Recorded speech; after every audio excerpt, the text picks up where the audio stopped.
This is CACC's vet, and he went there tonight to discuss options that are available and to discuss what happened in that video and what we didn't see. The fireworks between him and animal advocates. Tell us your conversation with staff and what you saw in video. And staff, if you will, share with them the letter from our veterinarian of record, Hank Hall. Share with members of council and the media, if you will. And again, just a reminder, everybody was courteous for your comments. We just asked the same thing in return from Dr. Hall.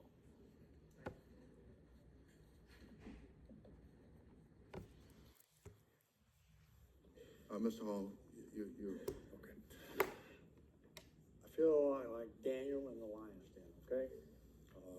you have to speak in the mic. This is not a fun visit for anybody here. It's a very emotionally charged audience. It's an emotionally charged subject. I'd like to clear up a couple of things right off the bat. Basically, we keep hearing things. And let me just walk through some of my days. I work at Harris County Animal Control. I don't work there, I volunteer there. I live in Harris County. I average probably 10 euthanasias a week at home and at Harris County Humane Society. The protocol that I use is, and it did not show on the video that was given because the Chai was given an injection prior to what the video picked up, trying to do an intravenous thing. That is an intramuscular general anesthetic that all dogs receive. I'm seeing like, please let me just and not do all the naysaying. The dog, maybe I just address here. The dog in question and the dogs that I do, I go to people's homes on a weekly basis and euthanize animals at their request. The protocol I use is an intramuscular injection that puts the dog under a general anesthetic, dog or cat. When the dog or cat is in a comfortable state of general anesthesia, not a local, like you go to the dentist and get a tooth filled. I'm talking about he's out. There's no pain felt on that. And then I take him the final step with a cardiac stick. I have been doing this for 50 years. I'm pretty damn good at it. A cardiac stick, you go right into the heart and it stops them just like that, okay? It is a very humane way to do things. There are multiple ways to do anesthesia or to do euthanasia, going from intravenously to intraperitoneally, intercardially, you name it. There are a bunch of different ways you can do that. We try to do the most expeditious thing in an animal control situation that we're dealing with here. One thing that this was one of the things was passed around was and shown on the video was the dog Shay laying in a prone position. This is because this dog is under a general anesthetic. Let's take away some of the dog was under a general anesthetic. Anyway, the dog was under a general anesthetic or would not continue to lay there, even though the dog was still breathing. This is not an exact science, trying to hit a vein on people. We've all been to the doctor, and the nurse or the PA or the doctor may even have trouble drawing your blood. It's not an easy thing to do on an animal.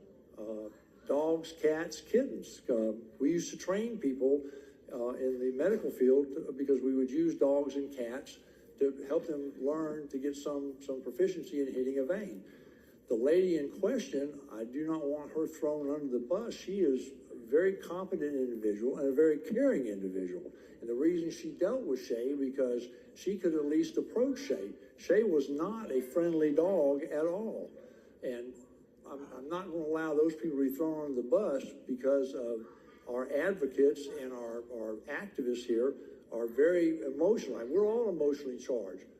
I'm an animal owner. all the people I know have animals. I just won't have them thrown under the bus in an unnecessary thing. That dog was under anesthesia. There's no suffering, there's no anguish, there's no crying out. I don't understand what that problem is with that. The other thing about you don't want to do stuff, it's like when we had a good TNR program here in town, thanks to Tom and Stephanie Bryan.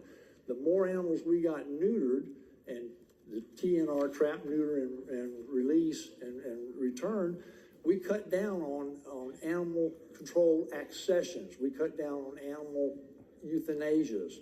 And it goes far beyond the euthanasia, and it goes back to what we're hitting on slightly here, public education, programs like that where we can avoid, instead of pulling them out of the river, we keep them from going in the river.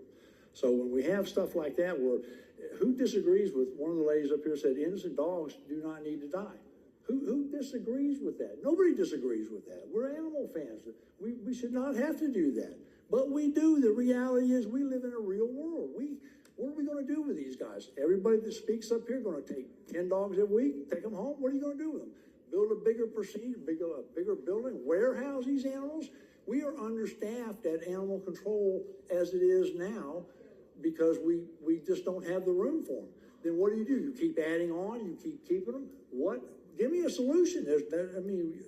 Euthanasia, and you go with the ones that are sickly, the ones that are deemed dangerous or something like that. Obviously, you have to start with those. But there are plenty of dogs that could be worked with if we had the time, the space, the money, the people to do that. Nobody disagrees with that. But to bash these people here, I know these people there. The little girl that did the procedure and caught on the tape light. And another point, she didn't drag this dog off they know where the cameras are. They were right out in front with it. This is stuff they have to do. And I'm actually glad that there's a couple of dogs in a container like that. It should show the public this is what happens. This is what ends up in the end result here. That's part of that. As far as getting people to work there, animal control has always been considered the bad guys. You look at paws, they're the guys in the white hat. Animal control are the ones out there enforcing the legislation and stuff like that. And they're the bad guys. It's just the way it is. And it always will be. I'm disappointed that Counselor Davis did not call me when something like that involving an anesthetic or a general anesthesia and euthanasia. The reason you didn't get to be a vet, you could hit a curveball. I admire that. I also am not going to let the profession get bashed because of false information. These guys are put under an anesthetic prior to the girl waited. She didn't wait long enough for the anesthesia to kick in. We're holding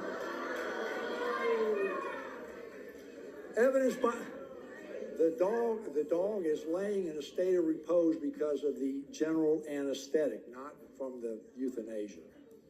I don't know. I'm not making it worse. I'm telling you the facts, folks. Here, it's a tough situation. Also, I am very much part-time. I've been with the city like this for 4 years because they couldn't get anybody else in. I don't care what kind of salary you offer a vet coming in.